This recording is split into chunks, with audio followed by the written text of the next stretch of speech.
Yan, happy Sabbath po sa atin mga kapatid. Sabbath po. Ang topic ko po ay natural and spiritual. Ang ating key text po ay matatagpuan sa Review and Herald. Ministers, physicians, church members, enmity against Satan is a gift from God. And the power provided by God is your efficiency. Yan po.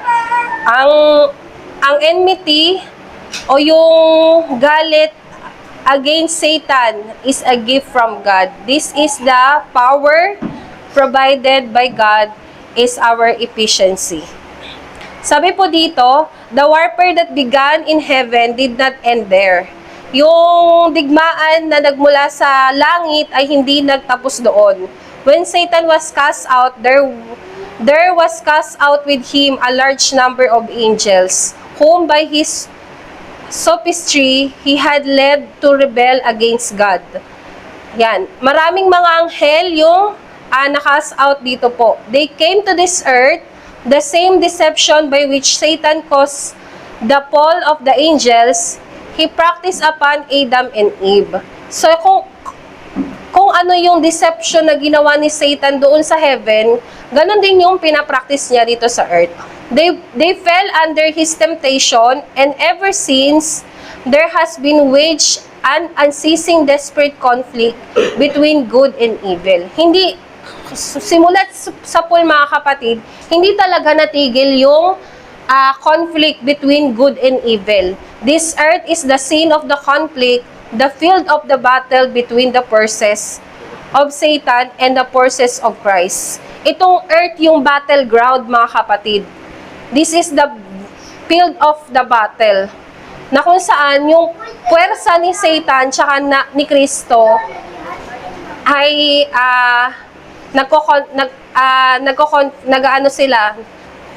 naglalaban. Until the end, hanggang sa katapusan, there will be warfare between satanic agencies and those who accept Christ. Yan, concerns us individually, and we are now to be intensely interested. So, hanggang sa katapos-tapusan mga kapatid, at until the end, this warfare mga kapatid na nagmula sa heaven, ay pinakita ng inspiration na this is the battleground. Yung ating lugar, yung earth is the battleground. Sabi po dito, when Adam apostatized, he placed himself on Satan's side. So, nung nagkasala po si Adan, dapat maunawaan natin na nilagay niya yung sarili niya sa side ni Satan. His nature became evil. Yung kanyang natural, pag sinabi pong nature, sa inspiration, yung likas niya ay naging masama, and he became separated from God. Had there been no interference on the part of God, Satan and man would have formed an allegiance against heaven.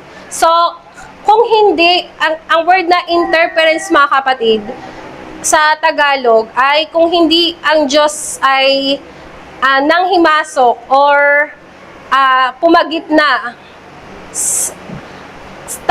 si Satan, kaya yung nasa picture mga kapatid, si Satan tsaka si Adam, yung race natin mga kapatid, natural na nasa linya ni Satan. Ito yung nature natin. Kaya kahit yung bata sa kanyang pagkasilang, ang nature niya, ang natural na tao ay masama. Kaya without the interference in the part of God, on the part of God, ay walang conflict ng good and evil. Lahat tayo ay puro evil. Yan, there is not a natural enmity between fallen angels and fallen men. Yan po. Walang natural na pagkagalit sa mga fallen angels tsaka sa fallen men. Lahat ng tao, tayo ay nasa panig ni Satan. Lahat tayo ay nasa panig ng evil. Naturally, both are united in rebellion against God. Tayo ay natural or likas na nasa rebellion against good. Kaya natural sa ating maging masama. Natural tayong masama, mga kapatid. Sabi pa po dito, Ayan, makikita natin sa 1 Corinthians 10 to 15, ngunit ang mga ito ay inihayag sa atin ng Diyos sa pamamagitan ng Espiritu, sapagkat nasisiyasat ng Espiritu ang lahat ng mga bagay. Oo, ang malalalim na bagay ng Diyos. Ito, yung mga yung mga secret, yung Spirit, sa pamamagitan ng Espiritu ng Panginoon, inihayag niya yung mga bagay, sapagkat sino sa mga tao ang nakakakilala ng mga bagay ng tao, kundi ang espiritu ng tao. Yung tungkol sa, about sa mga tao, hindi niya mauunawaan yung tungkol sa espiritu, maliban na ang espiritu ang nagturo sa kanya. Gayon din naman, ang mga bagay ng Diyos ay hindi nakikilala ng sinuman, maliban na ang Espiritu. Kaya sa atin mga kapatid, maliban na maunawaan natin yung isang subject, hindi ang tao ang nagturo sa atin sa mga katotohanan, kundi ang banal na Espiritu. Once we understand the subject, mga kapatid, now we have received not the spirit of the world, but the Spirit which is God, that we might know the things that are freely given to us. Sa 13, na ang mga bagay na ito naman ay atin namang sinasalita, hindi sa salitang itinuturo ng karunungan ng tao, kundi sa itinuturo ng Espiritu na iniwawangis natin ang mga bagay na ayon sa Espiritu ng panalitang ayon sa Espiritu. But the natural man receiveth not the things of the Spirit of God. Yung natural, yung likas ng tao, hindi niya natatanggap yung Espiritu ng Panginoon.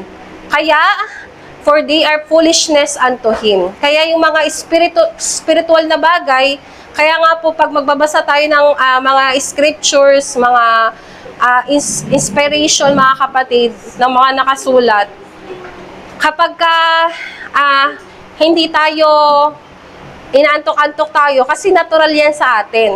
Pero once na meron tayong urge or gusto natin na matuto sa salita ng Panginoon, hindi yung natural, mga kapatid. Hindi natin likas yun, kundi yung Espiritu ang nagtuturo sa atin. Yan, sapagkat ang mga ito ay kamangmangan sa Kanya. Kaya sa mga natural na tao, nonsense yan.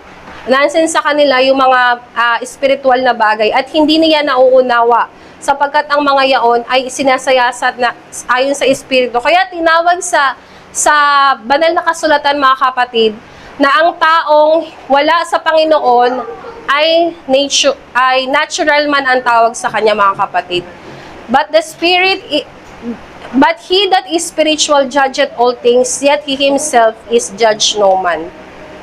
Kaya nga po sabi sa answerer, there is two, meron talagang uri ng tao. There are two kinds of education, the human and the divine, and the natural and spiritual, the wrong and the right. As man is born with the desire to love the natural and to hate spiritual. Yan. Kaya ang tao, mga kapatid, tayo na nasa side ni Satan, tayo ay nasa linya ni Satanas. Tayo po ay pinanganak na ayaw natin ng spiritual. Galit tayo sa spiritual. Naturally, then the human method. Ayan. So next po, kaya po sabi sa Genesis 6:4 and 5, yan, pinakita dito, mga kapatid, na the sons of God came into, yung tinutukoy na pagkakaiba ng sons of God tsaka yung daughters of men. Hindi ito yung mga anghel daw na nag-asawa ng mga tao. Hindi yan, mga kapatid. Pero sa inspiration, sino daw yung sons of God? Yung sons of God, dito sa Genesis 6:4 to 5. Abraham. Hindi pa. Yan, yung lahi ni Seth, yan yung tinatawag na the sons of God. Sila yung mga sumusunod sa kautusan ng Panginoon. The daughters of men naman, yan naman yung mga linya naman ni Cain naging masuwayin pa, mga kapatid. Kaya sabi po dito, there are two classes. Yan, the race of Cain at saka yung children of Seth. Kaya yan ang naging dahilan, mga kapatid, kung bakit ang nagkaroon ng ginunaw yung mundo sa pamamagitan ng tubig. Yan, amalgamation. Nag-asawa yung lahi ni Seth sa lahi ni Cain. Yan, kaya may yung two kinds of na sinasabi ng answer ni Sister White na amalgamation is tumutukoy sa Hebrews tsaka Canaanite na nag-asawa. Example lang to, mga kapatid. Pero ang tinutukoy dito, yung lahi ni Cain tsaka yung lahi ni Seth nagsipag-asawahan. Na ayaw ng Panginoon sana na yung distinction ng bayan ng Diyos tsaka ng yung natural na tao ay magsipag-asawahan. Kasi makaka-apekto talaga sa kanilang sa katotohanan na dala-dala nila. So yan po. Kaya hindi nakapasok yung mga amalgamated dyan sa inside the ark. So yan po. Ito, sabi sa Review and Herald, the way in which Satan tempted Christ, he is today tempting every soul. Kung paano tinempt ni Satan si Christ, ganun din yung ginagawa sa bawat kaluluwa. He seek to hold men under his reasoning. Yan talaga yung gusto ni Satan, siya yung nagdidikta sa tao, sa reasoning ng tao. Savior warns us against entering into controversy with him or his agencies. Kaya nga, sa ground ng kaaway, huwag tayo mag-enter. Sabi po, we are not to meet them except the Bible ground. It is written. Yan. We are not to meet them. Huwag tayong sa kanila, makipagdiskusyonan. Kung hindi lang sa Bible ground. Kung hindi sa nasusulat. Halimbawa, meron kang kakilala na classmate mo or katrabaho mo na nag-i-insist talaga ng prinsipyo niya, mga kapatid. Pero kung hindi pag-uusapan sa banal na kasulatan, makikipag-usap ka pa ba? Waste of time lang yun, mga kapatid. Pero sabi dito, we are not meet them except the Bible ground. The less we have to do with the arguments of those who are opposed to God, the firmer will be our foundation. The less that we have to do with the arguments, pag hindi na tayo makikijoin sa kanila, sa mga umuopo sa ating Panginoon, mas magiging firm yung ating foundation. We are to repeat seldom as possible the sentiments of Satan's forming. Let every soul keep looking at the principle that are holy from above, remembering the promise, I will put enmity between thee and to the women. Ministers and physicians, church members, enmity against Satan is a gift from God. Kaya yung pag-iwas, mga kapatid, sa mga taong kumokontra sa iyong pananampalataya ay wise siya, mga kapatid. Wise na desisyon. And the power provided by God is your efficiency. Magiging efficient lang siya, mga kapatid, if we take heed sa mga salitang ibinigay ng Panginoon. Sabi sa 2TG 5:6, turn from debate, present the truth. Yan. Iiwas tayo, mga kapatid, sa mga debate, sa mga arguments. Sabi po dito, I shall read yan, sa Christ Object Lesson, instead of discussing erroneous theories or seeking to combat the opponents of the gospel, follow the example of Christ. Yan. Kaysa mag-discuss tayo ng mga iba't ibang mga teorya, ang talagang pinapangaral sa atin ngayon, mga kapatid, na we need to follow the example of Christ. Let fresh truths from God's treasure house flash into life. Sa mga buhay talaga natin, mga kapatid, dapat makita na talagang yung tinuturo natin ay sinasakabuhayan natin. Kaya nga po, nabanggit kanina ni tatay nung nag-uusap kami, yung anak ko makulit, tas yung may nakita akong nanay na yung anak niya rin makulit, sinabihan ko, yung anak mo makulit, bakit hindi ko nakikita ba yung kulit ng anak ko? Sabi ni tatay, paano mo masasabihan yung tao na makulit yung anak niya, yung anak ko naman din makulit. So, yung po mga kapatid, basic lang na logic yun mga kapatid, na sinasabi na talagang pinapayo sa atin na ang itinuturo natin ay kinakailangan na maging talagang nakikita sa buhay natin. Preach the word, sow beside all waters, be instant in season, out of season. Ayan. Every word of God is pure, and you add thou not unto his word, lest he reprove, and thou found be a liar. So, last text po natin mga kapatid. We should pray this afternoon for the ability to follow the example of Christ in teaching. Ito, kinakailangan natin na sundin yung mga turo ni Kristo. We should also pray that we shall remember that we are instructed not to engage in debate with those who disagree with us. Yan. Huwag tayong makipag-engage sa mga debate. Hindi ko talaga kinakontra yung kanina ng testimony, pero nagkataon lang na ito yung topic ko mga kapatid. Pero yun nga po, pwede naman tayo mag-join doon kung in the Bible ground. Pero ang sabi po pero itong present ko mga kapatid, talagang nakaraan ko pa to eh. Ayan, hindi natin inaano yon. Sabi nga ng scripture, let every man be fully persuaded in his own mind. Hayaan natin na yung tao yung mag-isip na kung ito ba yung tama or hindi na gagawin. Kahit nga yung sa mga nagkasalang tao, mga kapatid, hindi natin ipipilit yung gusto natin mga kapatid, kundi kailangan na sila yung mag-isip kasi ang Panginoon lang yung gagawa para sa tao. Ayan. That Christ did not debate. Yan, si Kristo hindi siya nakipag-debate. And neither must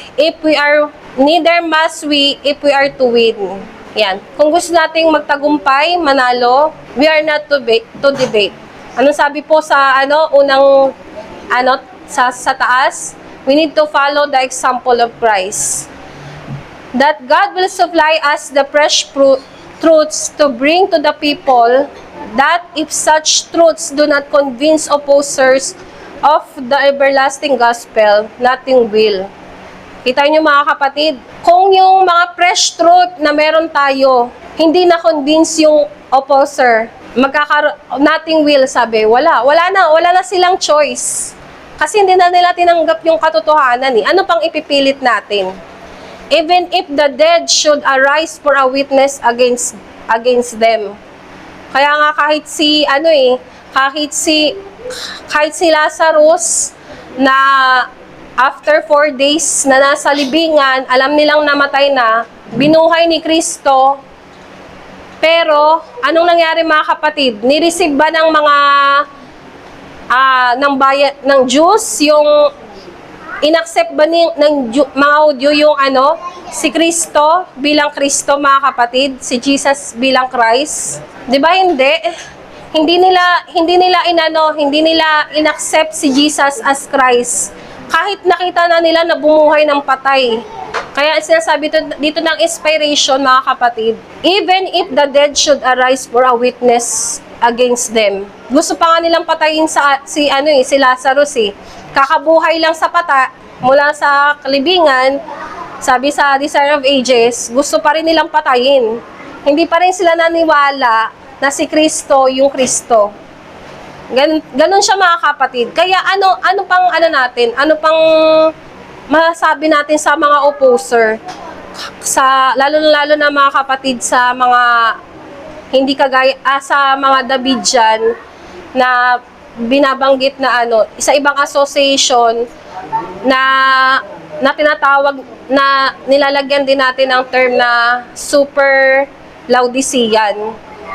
We cannot convince them, mga kapatid, that we exalt the Bible above all other books, that we measure all else with the Bible yardsticks and forever break all the measuring sticks. Ito po yung ating mga kapatid. Kailangan isipin natin na yung Romans 14:5, let every man be fully persuaded in his own mind. Hindi natin pwedeng i-insist sa tao kasi ang Holy Spirit ang nagtuturo sa bawat isa sa atin. At yung mga opposers, iiwasan natin, mga kapatid, kasi this is the power of God, yung enmity for our efficiency. Yun lamang po, at happy Sabbath.